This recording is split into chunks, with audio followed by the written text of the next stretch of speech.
Hi everyone, my name is Erin McNell and I'm an undergraduate researcher at St. Bonaventure University. And today I'm going to tell you a little bit about an issue which we're concerned with in our lab, and that is the potential negative consequences of unregulated water treatment in developing countries. Now, when we go to pour ourselves a glass of water to enjoy on a hot day like today, we trust that that water is safe to drink, right? This means that we're putting our health in the hands of our local water treatment facilities, whose job is exactly that, to make sure our drinking water is safe. Their main goal is to disinfect the water of any potentially harmful bacteria that might be in there. They do this using chemicals. However, these chemicals can react with substances that are already in the water to form toxic byproducts, which we call disinfection byproducts. We're going to begin today by talking a little bit more about how these disinfection byproducts are formed, and then we'll talk about some of the potential negative effects of these byproducts, and finally we'll wrap up by talking about 3 ways that we all can help limit their production. So as I mentioned before, the main goal of water treatment processes is to disinfect the water of any harmful bacteria in there. And they do this using chlorine and bromine, 2 common chemicals which you may have heard of before. This is extremely effective where it's used, so we don't have to worry about bacteria in our drinking water that might make us sick, and that's great. However, the chlorine and bromine can react with substances that are already in the water, which may have entered by pollution, farm runoff, chemical spills, waste dumping into water sources, and things like that. And these reactions are what forms the disinfection byproducts. These byproducts can be harmful if their production is not limited and if they are not removed from the water after they're formed.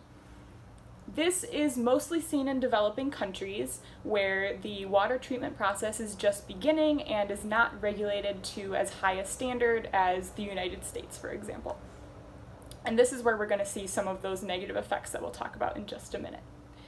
Some of these byproducts have been thought to affect the process in which a living thing develops from an egg to a baby. Our lab focuses specifically on how certain disinfection byproducts affect the growth and development process. So let's get into talking about some of the effects. First, I want you to imagine an expecting mother named Rose, and she lives in a developing country called New Land. And New Land used to really struggle from bacteria in the water, so they lost a lot of their citizens to diarrheal diseases and extreme dehydration. Luckily for Newland and for Rose, the country just built a water treatment facility close to where Rose lives. But unfortunately, the water is not filtered before it's disinfected, so byproduct number 1 is present in the drinking water.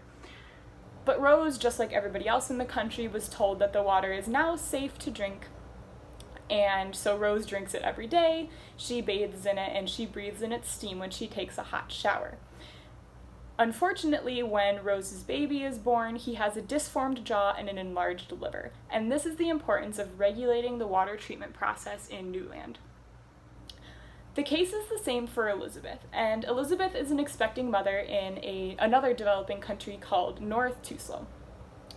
North Tuslo is also just beginning the water treatment process, and unfortunately is not testing for harmful substances after the water is disinfected.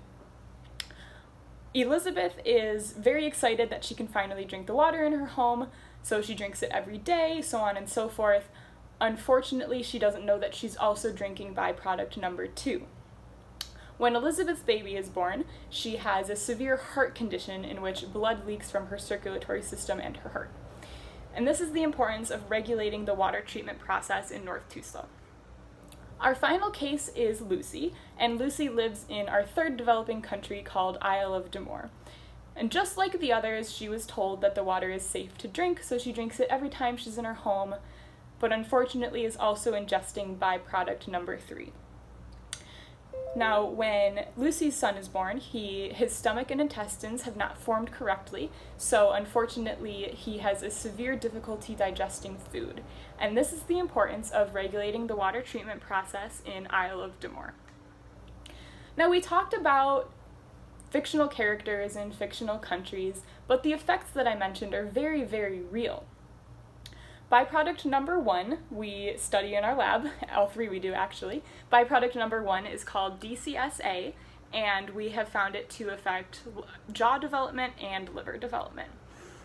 Byproduct number 2, which affected Elizabeth, is called DBHBA and affects heart development. And finally, byproduct number 3, which affected Lucy, is called BCHB, and we have found it to affect gut development in our lab. Now, all 3 of these byproducts that I have mentioned are formed when the chlorine and bromine react with organic matter in the water. Now, this organic matter could be from farm runoff, for example. So if cow manure is getting into the water, there's organic matter in that cow manure and forming these disinfection byproducts. Now, the water treatment process is currently unregulated in some developing countries such as India, South Africa, and much of the Middle East. But I just want to reiterate that the water treatment process, the water disinfection process, is extremely effective, and we don't want to get rid of that. It is decreasing the amount of bacterial infections across the world, so it's very, very important. But when these water treatment processes go unregulated, this is when we're seeing some of the issues that I'm talking about. So there is hope in eliminating the disinfection byproducts just by raising the water treatment processes to a higher standard. And we have hope that we won't see any more of these Roses, Elizabeths, or Lucys in these areas. So you may be wondering, how can we help? So there are 3 ways that we can help. The first is to just simply spread awareness of the existence of these disinfectant byproducts, because most people, like the people in my fictional countries, aren't aware that it's an issue, including the water treatment facilities. Next, we can directly target the water treatment facilities and encourage them to filter the water before they disinfect it or test it after they disinfect it for anything harmful that might be in there. And this could greatly decrease the amount of disinfection byproducts that are ending up in water.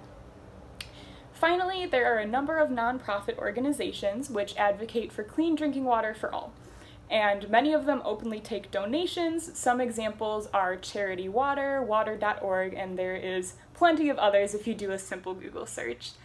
Thank you for listening, and I will take any questions at this time.